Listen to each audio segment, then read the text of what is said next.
இஸ்லாமிய வரலாறு ஹிஸ்ட்ரி அப்படி என்ற பகுதியை நீங்கள் சுருக்கமாவது என்ன செய்யணும், அறிந்திருக்க வேண்டும். சுருக்கமாக அப்படியாவது நம்ம அறிந்திருக்க வேண்டும் என்கின்ற நோக்கில் தான் இந்த பகுதியை நான் என்ன செய்தேன் உங்களுக்கு மத்தியிலே சொல்லலாம் என்று நினைக்கிறேன். அதாவது இப்போ நான் சொல்ல போகிறது என்னன்னு சொன்னால், இஸ்லாமிய வரலாற்றை பற்றிய சில பொது குறிப்புகள், சில பொதுவான குறிப்புகள் நீங்கள் தெரிந்து வைத்திருக்க வேண்டும் என்பதற்காக இதை நான் என்ன செய்கிறேன் உங்களுக்கு மத்தியிலே சொல்கிறேன்.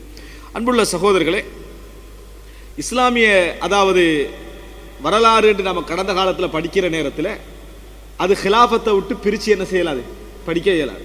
இஸ்லாமிய வரலாறு என்றால் அது எதோடு சேர்ந்திருக்கும், ஹிலாஃபத்தோடு சேர்ந்து தான் என்ன செய்யும் அந்த வரலாறு. காரணம், இஸ்லாம் ரசூலுல்லாஹி ஸல்லல்லாஹு அலைஹி வஸல்லம் உடைய காலம் தொடக்கம் 1924 வரைக்கும் இந்த உலகத்திலே ஹிலாஃபத் என்கின்ற அந்த பெயர் என்ன செய்தது இருந்தது. இந்த உலகம் இஸ்லாமிய சமுதாயத்தால் ஆளப்பட்டது. இந்த உலகம் இஸ்லாமிய சமுதாயத்தால் ஆளப்பட்டது. அப்படி என்றால் ஹிலாஃபத் இல்லாமல், அதாவது சின்ன சின்ன நாடுகளாக நம்ம படிக்கக்கூடிய காலம் என்பது ஒரு 75-85 வருடம் தான்.